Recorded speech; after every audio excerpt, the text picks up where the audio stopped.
Good evening, Razorback fans. Welcome to another episode of the Hawg Talk podcast, live from the Sterling Soap Roastery Studios, part of Believe and Buzz Radio Networks, where you can hear us on 106.7 in Central Arkansas. All live shows are presented to you by Arkansas Brewing Company in downtown Ozark. I'm Porter Hayes, and alongside me, as always, is Adam Hall, and we are also brought to you by Bet Online. Continues to be the fastest and easiest way to place your wagers, including live betting and your favorite casino and card games available to play right from your phone. Head over to the website or use your mobile device to sign up today and get in on the action. Remember to use the promo code BLEAV for your 50% welcome bonus on your first deposit. Bet Online, where the game starts. And you could see our header. We look like we're going to start off with the Hawg Sweet Mizzou news. But we've had a lot of portal news. We've had a lot of things happening today. Breaking news. Two major factors in women's college basketball team at Arkansas in Talia Scott and Sailor Poffenbarger have entered the portal. I guess you can add Jersey officially was announced to the transfer portal, but she has been gone since the beginning of the season. So if you theoretically throw it out there, three of the starters from this year's team is now officially in the portal. And we mentioned last week that it was a touchy subject for me to really kind of talk about and not discuss into it too deep. But when you have, especially like Talia, we've seen kind of had inklings, but again, when you hear the thing about a family emergency or this, you don't want to speculate. What does this really mean? Is it a family emergency that turns into being homesick and going into the portal, or was it something that just things weren't going well and it led to transferring the portal? Sailor Poffenbarger, again, another one. I mean, kind of shocking, but it really isn't. If I take my rose-colored glasses off, it's not shocking. Now you've lost 30 points a game off of your team, team that hasn't made the NCAA tournament, hasn't won a game in the NCAA tournament, and they're slated to play in the WBIT, which we had talked about last week, and they will take on Tulsa. So it's going to be interesting how this plays out. Adam, to get your thoughts on the whole thing that is going on with that. Well, I mean, we touched on actually almost, I guess, the past few weeks on Talia. I know it's been a touchy subject, not really knowing everything that's going on. But, just my 2 cents on it was, the going dark on social media, coming back, then going back out, injury, the family stuff. I don't know. There's just, like I said, a lot of it was the transfer portal PTSD for Razorback fans. But I just kind of looked at it like something's got to be going on. It just wasn't sitting right with me from what I've seen with players that were active on social media for the most part. Then just to go dark like that, it just kind of led me to think that there's something more brewing here, and it's true now that we see. I think that, the way that the season's gone, it's frustration on a lot of people's parts because you got players like, Matt said in the comments, you're bringing players in, but you're not keeping them. And I think all around that something maybe even bigger is brewing that we don't know about yet. Because obviously I don't think you're going to get into much talk with if there is a potential coaching issue until after this tournament. There's the timing of it with them going to the WBIT just kind of threw me for a loop because I didn't expect to see it today. Yeah, and to be honest, and this is again hard, but I just being completely real out there and transparent. I mean, when I say this, it's not being just a strictly defender of it. It's the fact that we still have to look at women's basketball as a non-revenue generated sport. And the fact that you look at his buyout, what did you say it was? Like 1.2 or 1.3 million for 2 seasons. $2 million, say it's $700,000 or whatever. And then I think there was someone saying it drops down to like 150 or something like that in the 2025 season, or his contract's up. Mm-hmm. You know that has to be a factor in. Okay, yes, I mean, yes, this team is going downward on a trajectory, but with all the renovations going on, with they're thinking about with Bud Walton Arena, all the other buyouts that they have been going on. Does he fork out that money to buy out this contract? That's got to be the question. I mean, Mm-hmm. because love Mike to death. It's just the fact that when you see what's come in and come out, and you see the players that have come in, and I know injuries happen, and I know that, but you got to at least make the tournament. I mean, that's the thing. Like that's the hardest part to grasp. And it's one of them that I wanted for so long, for them to have a year that just, it was like silenced everybody. You know what Mm-hmm. I'm saying? And I guess I took my own personal feelings into this when I said that I wanted them to be successful, and I wanted them to, because for 5 years it's been nothing but negative things toward. I mean, there's been some, with the ride or die fans, but the general Mm-hmm. public, but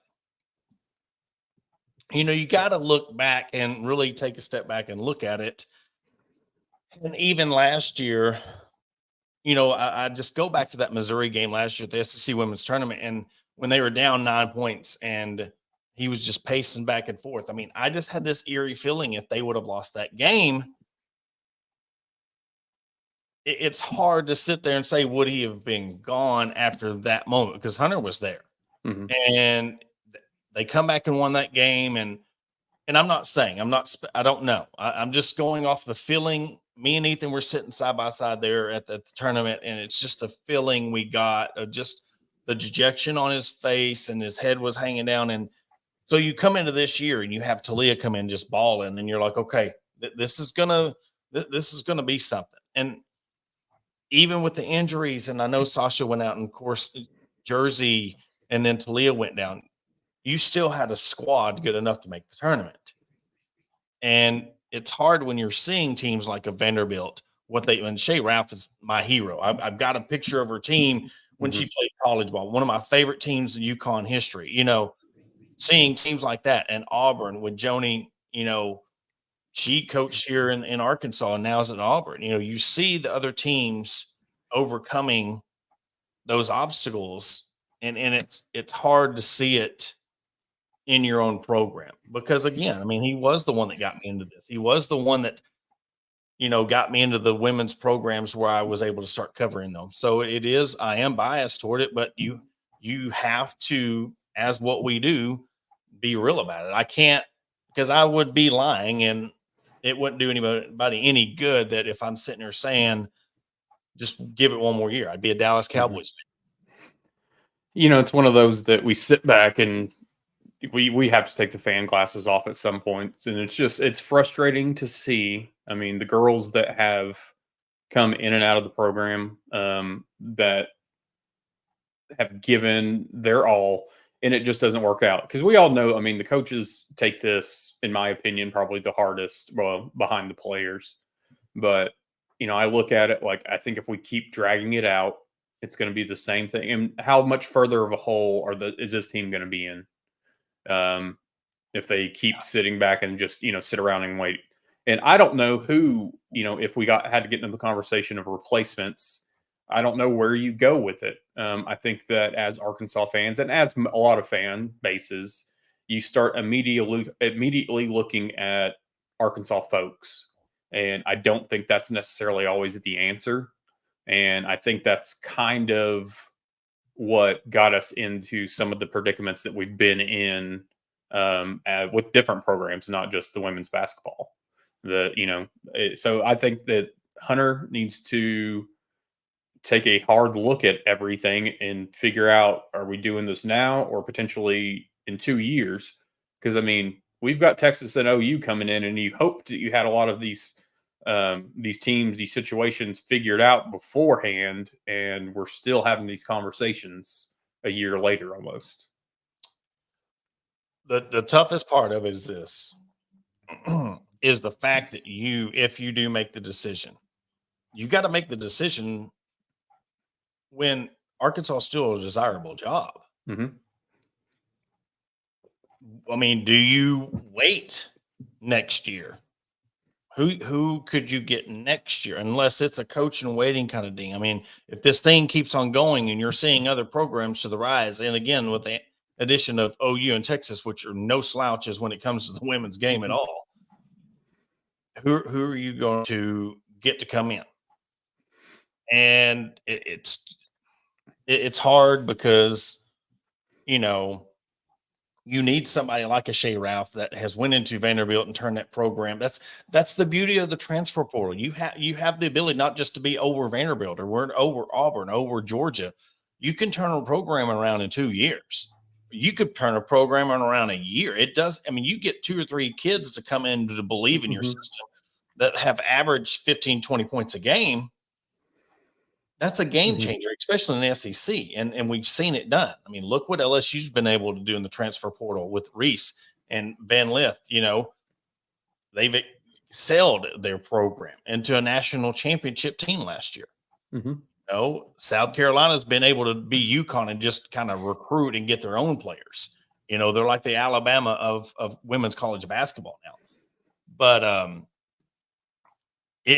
I wish everything the best. I wish there was a turnaround. I wish that there was one more year, and there might be. I'm just telling you that if it doesn't, listen, there is a financial reason behind why it's not. I just, and I guarantee you, look, I'd be the last person that would say it. Anybody who knows me knows if what I'm saying, I would be the last person that you would think that would say these things. But if a move's not made, it's a financial decision, and nothing wrong, you know. And I don't think people should go hate on Hunter Yurchek because of it. It's a lot of money where you could put it other programs. And I know it's sad to say that, but it's not saying that women's basketball doesn't matter. But it's like, you're going to be turning around anyway next year. Why would you wait and then bring somebody in next year? Mm-hmm. I think it's wholeheartedly a financial discussion that's probably going on. If it hasn't happened already, they put themselves. I mean, obviously, you go into the best intentions with coach. You hire him. You hope that everything works out. But it hasn't, and it's that perfect storm with renovations, with other teams joining the SEC, that if we keep just sitting around and waiting, the school as a whole has done that too often. Sat around and waited, and they've been behind on a lot of things. And I think you have to just go ahead and nip it in the bud and move on. Yeah. Because I mean, I don't think it's necessarily going to get any better. I think that what has happened has peaked under this administration with Neighbors. Well, no, because this was you look at what they didn't do hardly any recruiting this year because they knew what they had coming back next year. Mm-hmm. You had Sam back, you had Sailor back, you had Sasha back, you had Talia back. You had everybody coming back. Jenna, Emory, you had all these people. Mac was the only one that was going to be like gone after this season. So when it comes to the fact of recruiting, you got a couple of good studs coming in. It's just the fact that when you look at what's coming, it's almost like what we talked about with the men's basketball team. Who's going to come in next year and really carry this team that gets you excited for what's about to happen? Or, like you said, do you just go ahead and kind of pull the trigger now? I don't know. I mean, we'll see within the next couple of weeks. I mean, we might even see within the next week. I mean, I'm sure, but I just think if there is a decision to keep, I mean, I don't know. Like I said, y'all feel how you want to. We don't get paid to know. Well, and I can't be mad at it. It just look. I'm not gonna lie. It freaking sucks that we're having to have this conversation. Mhm. I mean, and I didn't want to. I didn't want to have it last year. You can talk to you, Mhm. Kevin Bohannon, Kyle Sutherland, all my dudes that I was like, man, because it's a sucky decision, and I guess that's what happens when you do get attached to these teams. If something were to happen and Coach Deifel left the softball program, I would be just as devastated. I mean, you get close to these teams that you've watched come from nothing and build it, and I've seen the stellar moments that Dungy had, and making it the SEC championship tournament championship game. I've seen those things, and it gets you only so far. Mhm. So a lot of decisions to be made. I mean, I think the focus right now is going to be on the tournament that they're in. Um, but this is obviously going to be in the back, or not, if not even the forefront of Coach Neighbors' mind. What's going to happen. Yeah. I haven't seen whether or not. I mean, I'm assuming the two players, Talia and Sailor, are done. I don't know if they'll play in this tournament. I don't know how all that's going to work out. So, because then, I mean, what we've been rolling 7 people on a Yeah. roster with injuries and whatnot, so they're going to be looking at 5 to 6 players. Well, and from talking to Coach Neighbors during the whole Jersey thing, what he said in the press conference was, as soon as they say they're wanting to go to the portal, he sends them to compliance. So it's pretty much they're no longer on the team. He sends them to compliance that they can do all that, get into the portal, and do everything the right way. Mm-hmm. So, I mean, that's when it comes to that, that's where that comes in. But I was going to bring up something real quick before we switched it over. But you can even go back to a player like Marquisha Davis that, yes, had some troubles off the court and stuff like that. But you go back and look at, her going to Ole Miss, averaging 15 a game. Mm-hmm. Aaron Barnum, double machine, all SEC, went to Mississippi State, balling out. I mean, there's just players that have come and gone that have continued to have success at their next school. Well, I know that if they're rolling with 5 in this tournament, it's not going to be. It's going to be a quick exit, because I mean, it's just for the fact of stamina and whatnot in a college game. You can't rely on 5 athletes to be out there and play an entire game by themselves. Exactly. Especially if you start getting into foul trouble, you're just asking for issues, and God forbid somebody gets hurt. Yeah, I mean, and we've seen that. Yeah. But we'll move on. We'll finish the segment with some number one news. I mean, let's go from a low to a high. I mean, what's lower than we're thinking that there's going to be a coaching change to, hey, we swept Missouri. And anytime you can beat Missouri at anything, it's sweet. I mean, I know it'd be the sweetest in football, but to be able to get the opening SEC series sweep over Missouri 8-0, 6-0, and 9-1 to open up SEC play, another dominant performance by the pitching staff, Hagen Smith, Thanos, Tigert. Anybody that steps on that mound, it's almost like they're good for 5-6 K. I mean, it's the norm what we have seen this year from this pitching staff. And then, hey, we got some bats. We finally got some bats going. Kendall Diggs, 313 on the week, 3 home runs, homered in 3 consecutive games. And as Arkansas goes 4-0 for the week, of course, with their win earlier in the week against Oral Roberts 4-2. Again, what more can you say about this team? Tuning into the game on Friday and Saturday, I think Saturday especially, you're sitting there and you're just waiting for some bats. You're waiting for some offense. And I think it was the 6th inning when it finally came alive. And you're just, those games early on, you're like, oh, is this the game that they get us? And then just out of nowhere, it's just, whether it be, a big double or triple, or just the home run that starts it going, and then it's just like let the floodgates open. And I was just waiting for that. It was you hate to say it was a disappointment, but when Mizzou got that home run in the third game, I was just like, oh, there Yeah. goes, three straight days of shutouts. But I think, the calendar year, we're looking at like 11-1 against Mizzou. So the football is just the glaring one. But it's one of those things that anytime you can, shut up some Mizzou fans, it's always a good weekend. And I think a good team to start SEC play against. Work out some things before you head to Auburn this week.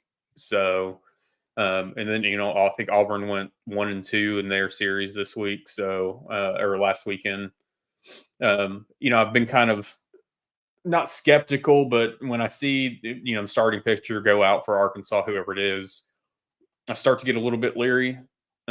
Just because we shuffle through 3-4 pitchers after the fifth, sixth inning, but I figure that's going to thin out as the season goes on. But as long as they're getting the wins, I'm not going to question it.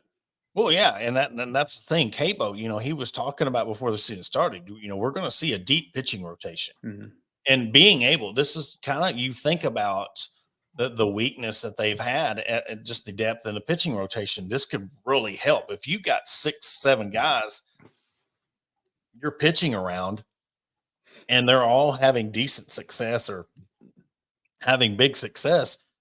Using these guys in these midweek games to develop them does nothing but help your rotation when you come to these SEC series.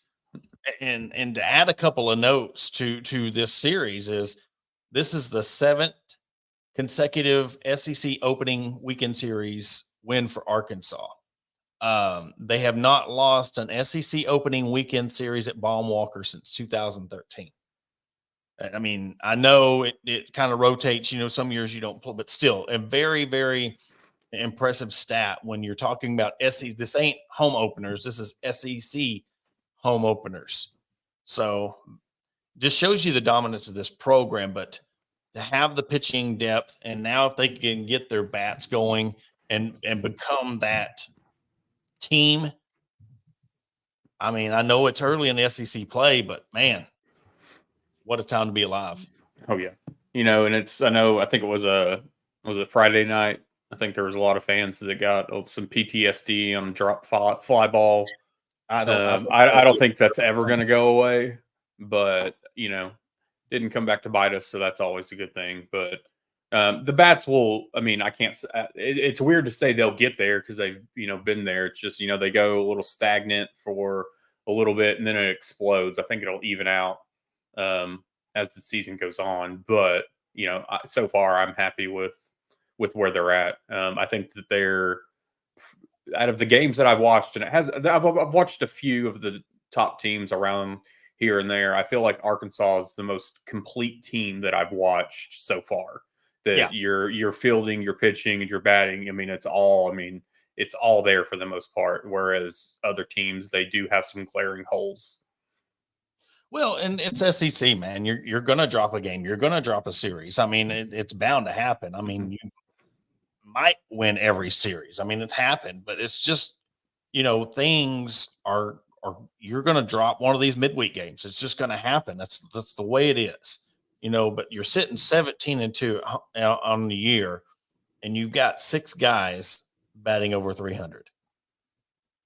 That's pretty good. And then you got Peyton Stovall coming in 321, and even Wagner, a little bit that he's got in. He's got 13 at bats. He's hitting 308. Mm-hmm. So that when you're I'm looking at this starting rotation, and your top 6 guys,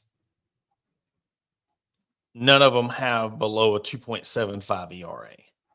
Mm-hmm. And you got 4 of them. Fisher's at 1.76. Will McIntyre's pitching 1.75. Hagen Smith's 1.57, and Brady Tyggart's a 0.73 ERA. That it's just they're mowing them down. Mm-hmm. And you think about it. It seems like it's a lot right now, but Tyggart's only 15 strikeouts away from Hagen Smith. Good couple of series, and he can catch up to him. But when you got three guys, Will McIntyre's at 27 strikeouts, Tiger at 35, and Hagen Smith at 50, and Mason Molina at the bottom, 2.74 ERA, but he's got 43 strikeouts. Mm-hmm. Stupid. If you saw the video that went around Friday night of Hagen Smith, but you're on and everything's working for you when you're holding your glove up and you're about to throw your pitch and you're smiling behind your glove.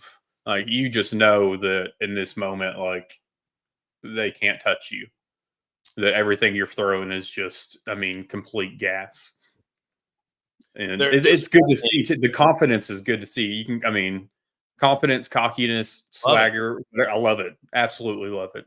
As long as you can back it up, hey, go for it. Because you know what? We've seen it happen. And that's the thing. Even when Tennessee was doing their stuff, I loved it. I want baseball to be that sport where you wanted the rivalry. Man, nobody loved anything more than like the LSU series and Arkansas series because it was heated. Arkansas Ole Miss when it was heated. Look what Tennessee Arkansas did when they hated each other. When Van Horn and Vitello got in each other's faces, you want that. As much as you say sportsmanship, you want there to be drama. You want there to be hatred. And seeing that team, look, hitting a home run and knowing it's gone. You get a piece of the ball and you know it's gone. Shooting a shot and you know it's going in. And then, of course, you just know your stuff. You're just ready to snipe somebody and strike them out. Mm-hmm. And then just to walk it off. Like, when you've got them guys figured out and they can't do anything about it, dude has every right to be sitting up there like he is. I love it. I love what we're seeing out of this baseball team. Oh, yeah. Keep doing it until somebody can shut you up. That's the way it should be. If the other teams have an issue with it, then shut them up. Otherwise, just go up there and get, struck out, sit down. Yeah. And if it happens, look, Monday, we're going to be on here, man. They got us. Mm-hmm. They just had the best stuff, I've wondered since the Tennessee, Vitello and Van Horn going at it. I've wondered if the SEC looked at that and were like, okay, we got to back that off. Because since then, we have not, I don't think we've played a series except one that was already scheduled after that. Well, except in the SEC tournament. With SEC or Tennessee cheating. Wow. I'm just being for real. They had this strength and they were doing some things. I'm not saying everybody doesn't do it. I'm just saying they were the ones that got in trouble for it, and they were doing some things. They ain't been the same since. They're good, but they're not the dominant since they went on that run and got outed.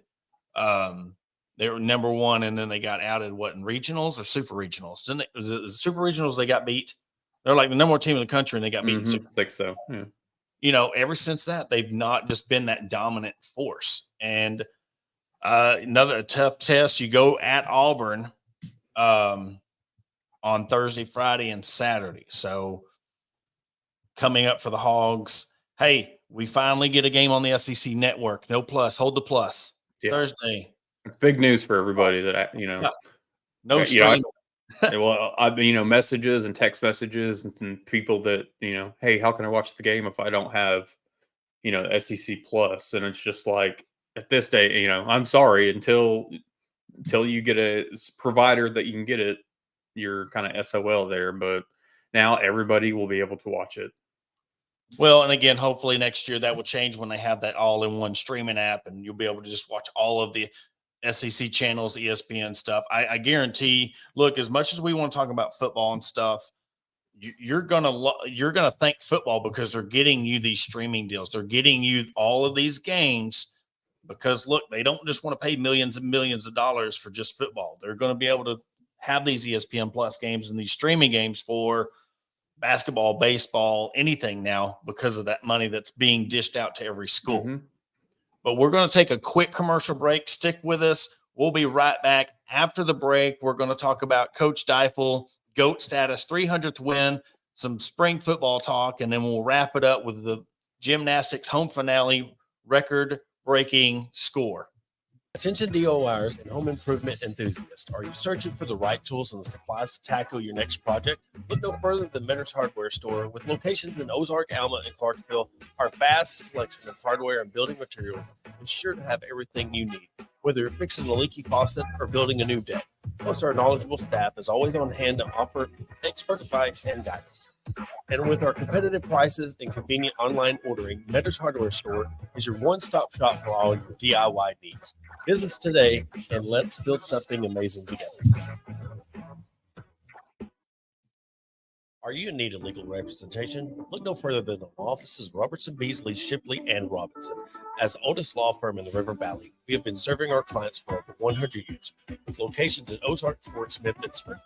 Our experienced team of attorneys provide expert guidance and advocacy in a wide range of legal areas, including personal injury, family law, criminal defense, and more. Trust in our history and experience to the results you deserve. Contact the law office of Robertson, Beasley, Shipley, and Robinson today at 479-782-8813. That's 479-782-8813. Are you looking for a place to grab a cold drink and some delicious food? Look no further than Arkansas Brewing Company. Located at 201 South 1st Street in beautiful downtown Ozark, our establishment offers a wide selection of craft beers and tasty eats. But what sets us apart is our welcoming atmosphere and friendly staff. At Arkansas Brewing Company, you'll always feel like part of the family. So visit Destiny and Christopher Brockett and staff today and see for yourself what makes us the go-to spot for locals and visitors alike. Arkansas Brewing Company, come for the drinks and stay for the friends. Searching for premium brewery products that will take your daily routine to the next level? Look no further than Sterling Soap Company. Our handmade soaps, aftershaves, and balms are made with only the finest ingredients that give you the ultimate grooming experience. With a variety of scents to choose from, there's something for everyone. Plus, our products are crafted in small batches to ensure the highest level of quality. So why wait? Visit www.sterlingsoap.com or visit our retail store at 16 West Walnut Street in Paris, Arkansas. Shop our collection and discover the difference for yourself. Upgrade your grooming routine with Sterling Soap Company. And welcome back to the Hawg Talk podcast. And we will start segment number 2 with talking about another GOAT status coach. Coach Courtney Deifel recorded her 300th win as Bree Ellis returns to Auburn, and just they smashed them 2 games out of 3. The third game they come up short, but talking about injuries and pitching. And again, Robin Heron felt a little tweak in her arm, got pulled, and Auburn took game 3. Arkansas still gets the series win over Auburn, and when sitting at 23-6 overall. It's just, that was a good start for Arkansas, a good start for Coach Deifel. You really, really hate to see another pitcher go down. Haven't heard any updates yet on her status yet. But you just look at over the years when you see this team starting to rise with Autumn Storms. You've seen it with Mary Haff. You've seen it with Shanice Dels. You've seen it now with Robin Heron last year, and now again this year. You now need Linestock to really step up, Camenzind to step up, McGaffin to step up, and really glue this team back together when it comes to pitching staff. You don't want to let that get a hold of you, and they come back and win 8-0 against, of course, Texas A&M Commerce, but you've got Mississippi State at home, Friday, Saturday, Sunday series. And so you really need them to be able to bounce back, not get in their head and just let it go. It's an injury. It happens. Hopefully she's back by the weekend. But if not, just got to rally around the team and know that this team's built for success. This team is built for the super regionals, hopefully, Oklahoma City, and just hope for the best of Robin's recovery and continue more wins. And here's the 400 for Coach Deifel. I think this team is built for the long run. I think that somebody's going to come up and fill in for, if needed, for whether it's short term, long term, whatever. It's something that I think they've looked at what's happened in the past when others have gone down. So you kind of try to prepare for it as best you can. So, Injuries always suck, but at the same time, I don't think it'll harm them too much. Yeah, but that's where you have the batting power, Yeah. and we talk about freshman phenoms and freshmen's leading the team in batting average. She is second in RBIs on the team and tied for second in home runs with 6. No, third. Hannah Gamble's got 7 home runs. And what you talking about Hannah Gamble, everybody was counting her out at one point. Yes, she's hitting only 216, but 7 home runs and sitting at 18 RBIs on the season. She's come in clutch when needed, but man, you're batting 448 as a freshman, 6 home runs, 25 RBIs.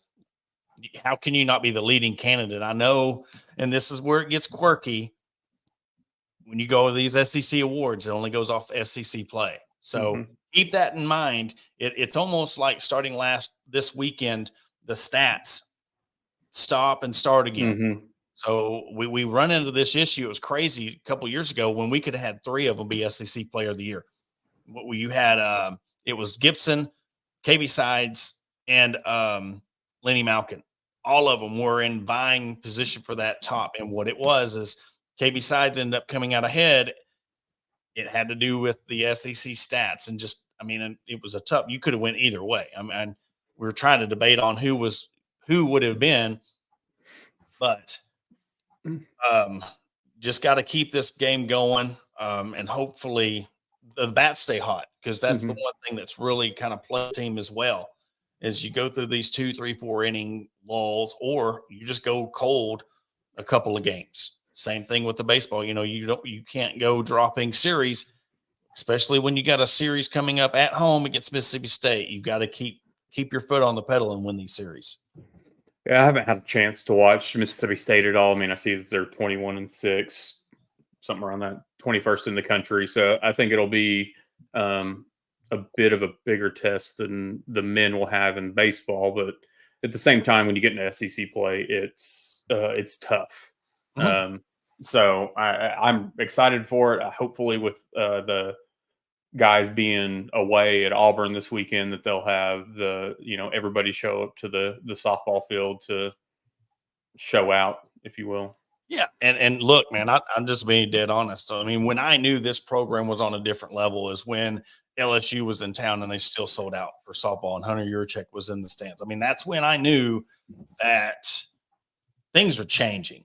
And when you've got a temperature in the 30s and 40s and you're selling out, legit selling out, not none of this. Because I've been at those games. Me and Paul Boy would laugh when they announced there was 1,800 people in the stands at Bogle, and it was 40 degrees outside on a Sunday morning and hardly anybody there, But no, they have legit.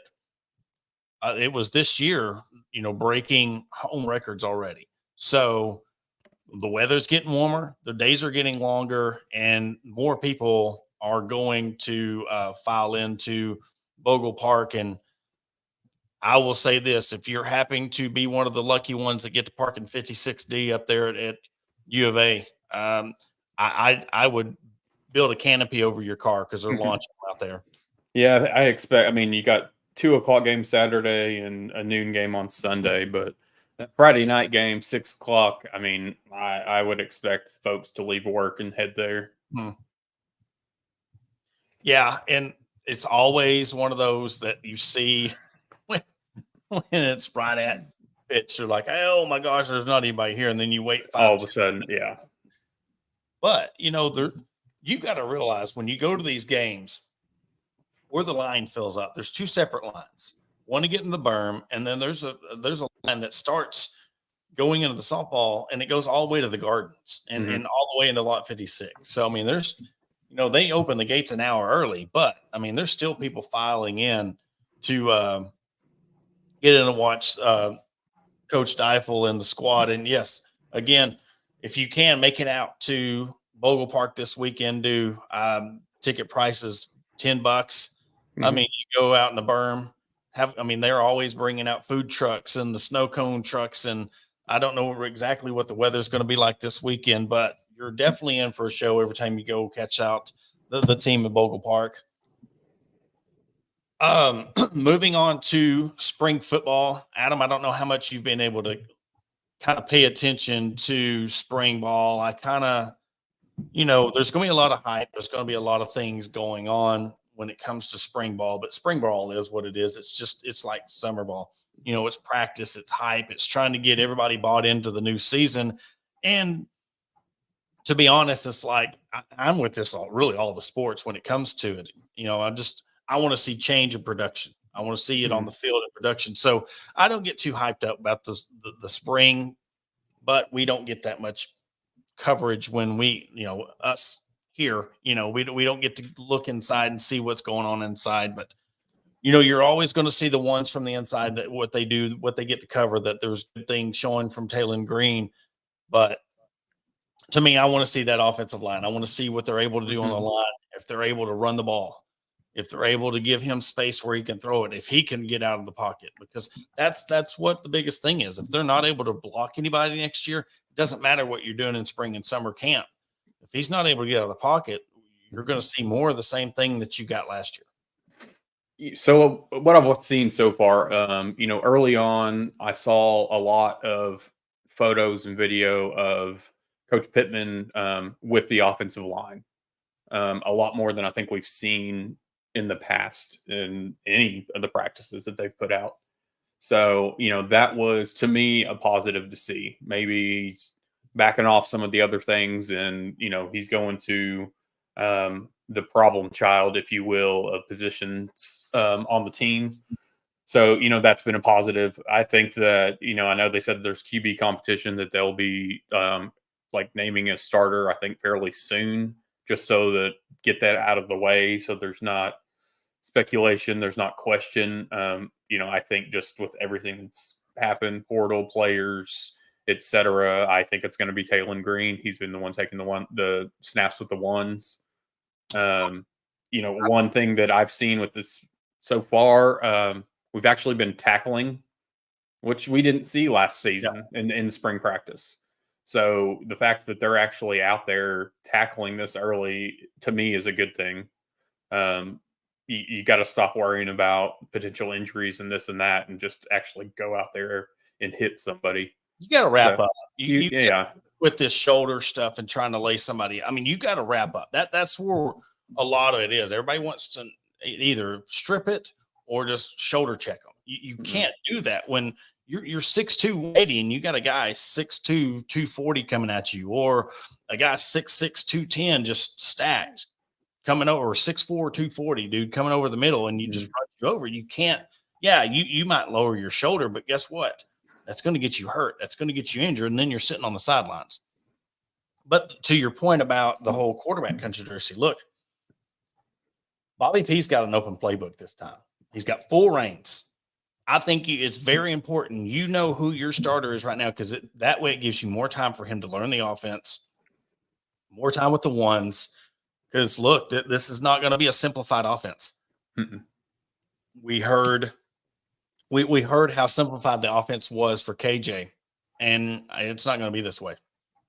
Because, look, Bobby Petrino is coming in to win. Just like his famous statement, we didn't come here to paint, we come here to play. So, you know what's in store for this offense.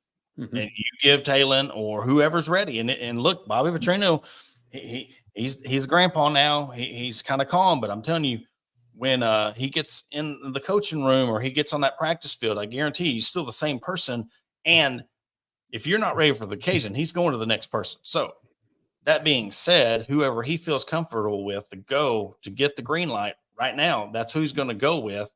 And I guarantee it's always going to be up for discussion. But I just think where we're at as a program, especially with the cadence, the blocking, knowing who's behind you at center, it's very important to go ahead and do that now, because you got all of spring, summer camp to know who your starter is. And, one thing that I heard from Luke Has, in one of the post-practice pressers that he was in was talking about quarterbacks that he has played with. And so you can go back to KJ and then high school. He stated that he felt like Taylon Green was. Sorry for the dog. Oh, you're good. Yeah, He's got something to say too. I don't know. Said that Taylon Green was probably like the more or less best leader that he's played with when it came to. And I think that that's one. A lot of people I think took it as a shot directly to KJ, and I don't think it's necessarily that. I think that maybe that there's more of a voice that we didn't see previously. I know that was asked of KJ in the past to be more of a voice for the offense, voice of the team, and we didn't really see it. And so I'm just taking it as a positive. It wasn't a shot to anybody. He's talking about the quarterback that he's currently playing with, so it's not like he's going to sit there and dog him by any means. But, the one that of the transfers that I really am looking forward to seeing is Jaquindon Jackson, the running back from Utah. And it's little things too. I mean, he's got great burst, great size, but the biggest thing from him, from going back and watching some of his tape at Utah, was it's a running back that can pick up a block, because that is something that has been missing from this team.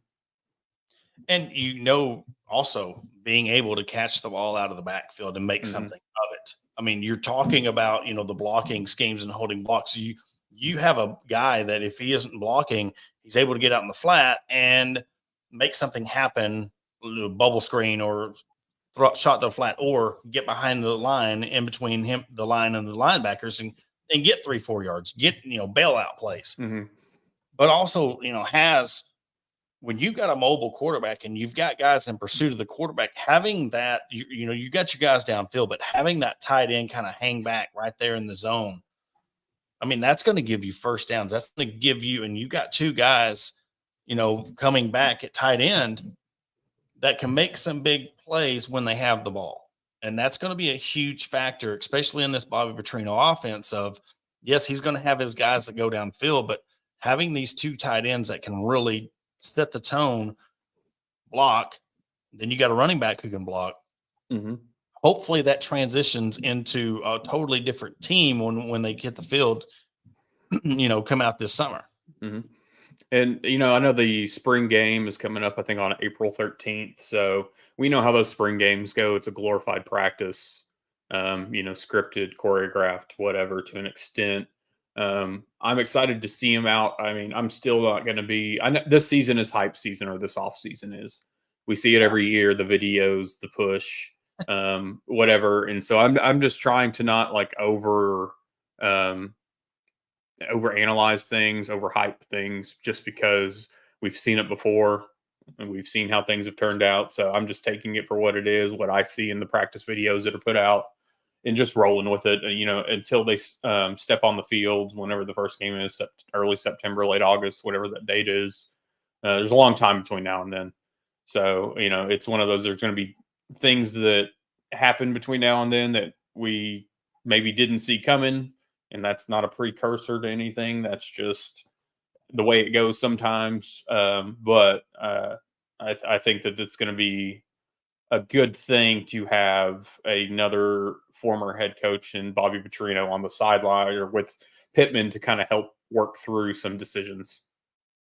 If I could name what this season will be, I would call it the revival. You always, like, if you have these revivals at church and stuff, it's just trying to gathering the masses, getting everybody hyped up, and, having somebody come speak, and it's just it's hype and getting everybody excited. That's what it is when you brought in Bobby Petrino. That's what it is when you're in the state of your program right now, where you need an uplifting, you need a change, you need a revival to, change this program around. That's what it's going to take. Get everybody excited. The fan base is shook. The fan base is in shambles. I'm sorry. And you can say what you want, and it's not anything against anybody, whether it's with the university or the fans, because they have the right to feel this way and they deserve it. But it's going to take an SEC win or two to change this around. It's going to show that even if you didn't win, you're playing with this team. You're not giving up. And back on that KJ thing, you got a guy that's coming in that's not complacent. He's coming in to prove a point, fight for a job. And the last quarterback that had to do that, Felipe Franks. And he fought, and look what he did for this program. And KJ had it easy because he didn't have anybody to compete against. He didn't have a legit somebody that was behind him that was a legit threat for his job, and he got complacent. That's all there is to it. He's a great quarterback, but I mean, he'll go down as one of the greatest to play. I know his decision probably changes that, but you can't take away from what he did, but he could have been a lot better than what he was if he would have had somebody to maybe push him a little bit. Well, I mean, just look back when Petrino was here previously. I mean, there's the story that Tyler Wilson has told that, Ryan Mallett was the one, but if he was late for a practice, he got to work with the twos. And Tyler Wilson, I mean, the point Bobby was proven is you were late, so somebody else is taking your spot for the practice. But what that did is it got Tyler Wilson ready. And I think that that's what you have to do in these situations with, quarterbacks is, like you're saying, getting complacent.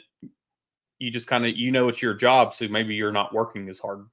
And you've got somebody behind you that's ready, that's eager, that's wanting to prove themselves. I mean, I think that to an extent they need to be looking over their shoulder. Mm-hmm. So, and I think that's what Petrino has typically done with his teams that he's coached. Yeah, and we'll see. That's what it is. And I think the fact that you bring Bobby Petrino in, there's a lot of hype surrounding the return of him and hoopla, and you're going to have the games, the first game at, War Memorial Stadium, the first game at W. Reynolds Stadium. It's going to be emotional. You get all that, the theatrics out of the way. Mm-hmm. And then when SEC play comes or that second or third game in, hey, look, it's time to go. All right, the newness wore off. Welcome back. It's time to get back. It's time to play. Mm-hmm. That's when you're going to see him really, and it might happen the second half of the first game. I just know there's going to be a spot where it's going to be emotional for him. It's going to be where, okay, yeah, I'm the coach. We've been practicing, but you really step on that field that first game, it's going to hit you. And there's going to be nerves. There's going to be this and that. But I think for the most part, the overwhelming welcoming that he did receive, we've seen the plane flying over Bud Walton Arena. Just the overwhelming reaction of him coming back is going to make it a little bit easier on him, but he does know the pressure. And you're talking about somebody who needs to be looking over their shoulder, get a head coach and an OC that's coming in that Hunter Yurchek's taking a gamble on to make this thing work. The season's going to say a lot for the future of the program, whether it's new head coach, new everything, new staff. I mean, this is the season of nut up or shut up time. Yeah, drop your nuts in this time. And I said last year was the most important season for Sam Pittman. It's this. I mean, this one. I mean, by a wide margin. This is it. You brought in Bobby Petrino to save your program and to get this thing back on track. And it's time to do it. And hopefully they can get it done because, again, we've said it time and time again. We Arkansas fans and the Arkansas football program, they deserve to have 80, 70, 80, 90,000 people watching you in October, in November. Mm-hmm. That's what the fan base deserves. Not 80, 78,000 people watching on an August or your opening SEC game. It needs to carry on through, and that hype needs to continue on to basketball season and success in basketball season, which later on in off season we'll continue to know more about that, and we'll dive more into that our next show on Thursday. But we'll end the show on the Ladybacks gymnastics team ended their home meet with a 198-1. The third time this year they have broke a program record. And kind of what we started the show with, and kind of the downward trajectory of one program, we're seeing a significant rise. I've said it multiple times. This is the new team. This is that team that's stepped up and they've gradually gotten better. But this year, Adam, they've just knocked it out of the park. I'm excited to see how they perform in the SEC championships coming up this weekend. And that one will be on SEC Network. So, it's one of those things that take a gander and, check and follow up, check and see when they're going, when they're performing, take a watch because, it's, I haven't watched a whole lot. I have watched a few of the meets and, I don't always necessarily know what I'm watching until I see the scores, but it's, at the same time, it's progressive. They've gotten more and more attention from the media and more respect from, the programs that have been dominant for so many years, that we're starting to see that this is starting to come full circle for Jordan Weaver. Yeah, and when you bring in a coach like Jordan Weaver, of course you're looking for flair. You're looking somebody who's won an Olympic gold medal, but then you surround yourself with Chris Brooks, Kyler Bryant, and Kyler Ross. You just see how much they bring to the table and what they've done to this program. And when you bring in a roster full of transfers that have really just captivated this team and really just come on the scene, and you look at Lauren Williams, I mean, as a freshman was killing it, doing it again this year. They're doing nothing but just, again, breaking records. And you just look at their schedule. We talked about when we had Coach Weaver on, and the fact that you had to play number 1, number 2 back to back. Mm-hmm. You had to meet against number 5 Florida, number 6. I mean, number 3, number 5. You're playing. Let's just go through the schedule. They had 1, 2, 3, 4, 5, 6 top 5 matchups this year. When you look at their schedule, and then top 10. I mean, you more so top 10. List keeps going, and you're just getting better. So yes, it's going to be tough, because when you look at the top 5, mm-hmm. I mean, you got Florida 6, LSU 5, Alabama 3. It's so you did that gauntlet of a schedule, and you finished 8-6 overall in the meets, 4-2 in conference. Mm-hmm. That's pretty daggum good. And you can't forget you tied number 3 Alabama in Tuscaloosa back in January. Yeah, that was a big one. And I know there was a lot of talk after the LSU one that maybe some home cooking that was going on there. There is, yeah. I mean, yeah. It comes with it, but you just, you hope that this weekend on a supposed neutral territory that things will be in your favor, but we'll see on Saturday. Yeah. And you look at boxing, you look at boxing, fighting, gymnastics, when you're letting humans judge and be technical, and you've got 3 judges that are technically, yeah. And when you're seeing footage and evidence of somebody landing a certain way and then the same person landing better, but yet their score is worse. I mean, but look, it happens in the Olympics. It's happened for Arkansas's favor. It's happened against Arkansas. I mean, that's just the way it goes when the judging, because again, you're a human element of things and how you're judging their lands, their twists. And of course, there's things that we don't even take account of as their preset routines they already have a set score. So, I mean, that's a lot of it when it comes into the gymnastics. Diving's the same way. You see when somebody goes for a dive, they're like, okay, this is a difficulty. And then they judge that off of that difficulty. So very exciting. We talked about it the first show, we talked about it last week. All of the sports that are doing so successful, it makes it, you need women's basketball to kind of just be that one that just, all right, let's go. Same way with football on the men's side. You just have look, man, what do you think? We'll end it on this question and we'll wrap it up. What would you feel like the University of Arkansas would be fan base wise, the stadiums, if you just had year-round success?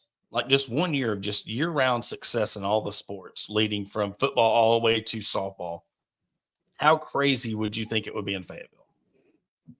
Oh, it would be borderline insane. And I mean, we can look back at the 21 season when, it kind of started in football and it trickled along into other sports. I mean, you saw weekly that, like there were different posts being made on all the different programs that had been ranked top 15, ranked all together. I mean, it was just a weekly thing that was being talked about. The vibe, the fans, we could get over a loss here and there. And it all carried from one sport to another. Whereas this season, I think football, the being down as a fan, as the team, et cetera, carried, we were looking for basketball to be that savior, and then it wasn't it. And so now more pressure is put on baseball. I mean, it's just kind of, it would almost be surreal if, you know, the planets aligned and everything just worked out for a calendar year. Yeah, that'd be cool. Mm. But well, that will do it for all of this episode of Hog Talk Podcast. Again, if you don't have the Autograph app yet, download the Autograph app, put in the promo code Hog Talk. One-stop shop for all your things Razorback sports. You don't have to go on Facebook or look at this article. You don't have to go to, you don't have to go to Hog Talk on the Facebook to look at a podcast or watch a podcast. You don't have to go to Best of Arkansas Sports to, look at their articles. Mm-hmm. Everything's there. The only thing outside of that app is Pinto and Teeter do their spaces after games.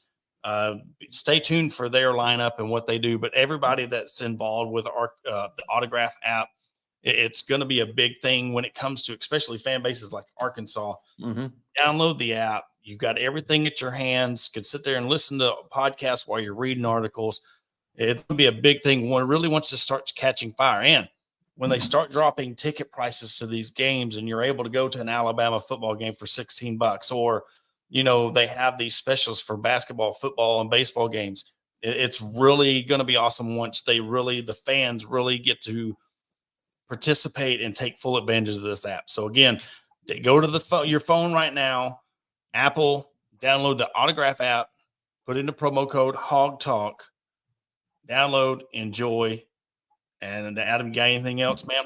No, I mean, I am on an Autograph app every single day. The biggest thing that I like on it is, getting the points for everything that you do. So reading an article, clicking this, clicking that. I take pride in being at the top of that leaderboard week in and week out. There you go. Even if it's just coming to knock me off the top spot, feel free. There you go. We're going to talk to Arkansas track and field women's head coach tomorrow at 4 p.m. Probably do a pre-recorded interview with him, plug that in on a show maybe later tomorrow night, or he might add it to the end of our show on Thursday. But I'm really looking forward to talking to Coach Johnson. I mean, again, first-year head coach, you're already winning a national championship. So, I don't know how you can go up from there, but I'm sure he's got a plan for it. But that will do it for At Hall. I am Porter Hayes, brought to you by Bet Online, Sterling Soap and Roastery, and also Believe Network. We'll catch you on Thursday.